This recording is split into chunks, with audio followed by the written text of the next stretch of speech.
Welcome back to another episode of Carson's Aqua Tips. Today, I'm going to be showing you guys how to clean aquarium sand. And we're going to be going over a couple different types of aquarium sand. First of all, the smaller, finer grain aquarium sand. Then we're also going to go over the larger grain aquarium sand. And yes, these two different types of sand can actually be very different when it comes to cleaning. So we're just going to go over both of them. As you all probably know, cleaning aquarium sand is extremely different from cleaning aquarium gravel. With gravel, you can just stick the siphon down in it and it'll suck up all the waste without sucking up the gravel. But if you try that with sand, you're just going to suck up and lose a bunch of it. So let me show you how to clean your aquarium sand the right way. So aquarium sand, especially this finer grain stuff, actually behaves quite similarly to just having a bare bottom tank like you see right here. All that waste just sits on the bottom of the tank, and you can see right here, most of that waste just sits right on top of the sand. So what we're gonna do is go in there with our siphon and just lightly go over the top of the sand. You can see pretty much all that waste is getting sucked right up without me even touching the sand. But then what I also like to do is just kind of use the outside of the siphon to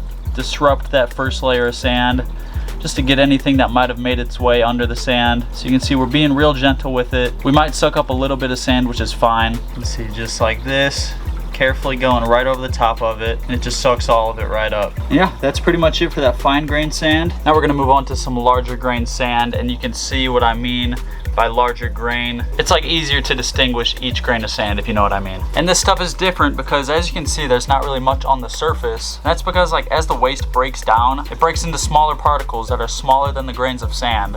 So it can kind of work its way down into the sand where you can't see it, but we still need to get that out. So with this larger grain gravel, you don't need to be nearly as careful, and you'll see why. So I'm gonna poke my siphon down into that first layer of sand. And you can see some of that waste getting sucked up into the siphon. And when you tilt the siphon, the sand will pour back out. That doesn't really happen as easily with that finer grain sand. I guess this larger grain is heavier and that's why it does that. Not sure on that, but with this stuff you can be a lot more lenient with like sucking it up into the siphon. So that's what we're doing right here. Just try not to suck up too much sand at one time because then you are likely to lose some of it. But yeah, this pretty much sums it up. So yeah, there it is. Just a quick and simple tutorial for you guys. I figured there's got to be at least a few people that may be new to this hobby that don't really know the best way to clean their aquarium sand. So yeah, if you did find this video helpful, please do consider subscribing, and I'll see you next time.